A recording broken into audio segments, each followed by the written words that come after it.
Hi guys, कैसे हैं? Hope अच्छे होंगे। सबसे पहले न्यू ईयर के लिए बहुत बहुत बधाइयाँ। और जैसा कि मैंने 2 दिन पहले एक वीडियो अपलोड किया था जिसमें ये बताया था कि लोको पायलट कैसे अपना ट्रैक चेंज करते हैं, ठीक है। तो कुछ ने कहा था कि मुझे समझ में नहीं आया, थोड़ा क्लियरली बताइए। तो उसी चीज़ को मैं थोड़ा क्लियरली बताता हूँ, ठीक है, कि कैसे जहाँ जॉइंट रहता है वहाँ पर कैसे पहिया टर्न करता है, ठीक है। तो चलिए मैं ले चलता हूँ जहाँ पर पॉइंट्स रहते हैं, ठीक है। चलिए मान लीजिए वो ट्रेन है, ठीक है। वो ट्रेन इस ट्रैक पर से आ रही है, ठीक है। अब वो ट्रैक पर से जाएगी, ठीक है। तो आगे उसके पास 2 रास्ता है। 2 रास्ता में वो कौन सा रास्ता में जाएगा, ठीक है। तो चलिए मैं आपको बताता हूँ। ट्रेन जैसे यहाँ तक आएगी, ठीक है। अब देखिए जो राइट साइड का व्हील रहेगा, ठीक है, वो तो इसी पटरी पे रहेगा, ठीक है। इसी साइड में जो देख रहे हैं इसी साइड पे रहेगा, ठीक है। लेकिन जो लेफ़्ट वाला व्हील रहेगा वो मान लीजिए इस पर है, ठीक है। अब वो इस पर तो जंप नहीं कर सकता है, ठीक है। देखिए दोनों के बीच गैप है, ठीक है। तो इस वाला से तो इस वाला गैप में जंप नहीं कर सकता है। तो इसलिए ट्रेन क्या होगा, सीधे निकल जाएगी, ठीक है। वही चीज़ अगर मान लीजिए अगर इस तरफ गैप रहता, ठीक है, अगर इस दोनों के बीच अगर यहाँ पर गैप रहता, ठीक है, अगर इस दोनों के बीच गैप रहता तो ट्रेन थोड़ा आगे जाके राइट साइड में टर्न हो जाती, ठीक है।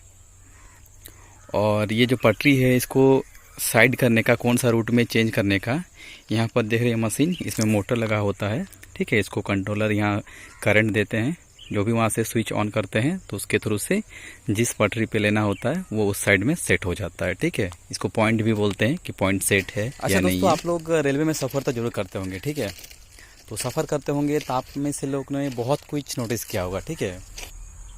आपने ये चीज़ तो नोटिस किया होगा, ये जो FM लिखा होता है, ठीक है, कि ये FM एक्चुअली होता क्या है, ठीक है। तो FM का जो सिंपल मीनिंग होता है वो होता है फॉलिंग मार्क, ठीक है।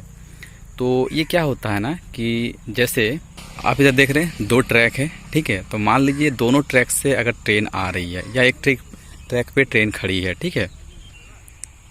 मान लीजिए दोनों ट्रैक पर ट्रेन खड़ी है, ठीक है। तो दोनों ही ट्रेन जो है वो जो FM लिखा हुआ बोर्ड है उसको क्रॉस नहीं करना चाहिए, ठीक है।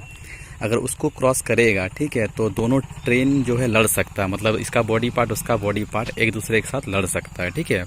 तो अगर इस तरफ से 2 ट्रेन रुकी हुई है, ठीक है, तो वो बोर्ड उधर से क्लियर नहीं होना चाहिए, मतलब उसको पास नहीं करना चाहिए, नहीं तो दोनों के बीच टकराव हो सकता है।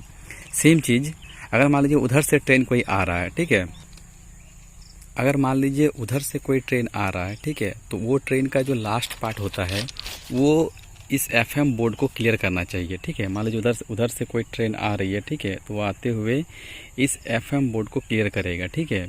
अगर FM बोर्ड को नहीं क्लियर करेगा, अब मान लीजिए उसी टाइम उसके बाद पीछे से इस ट्रैक पर कोई ट्रेन आ रही है तो दोनों के बीच में टकराव हो सकता है।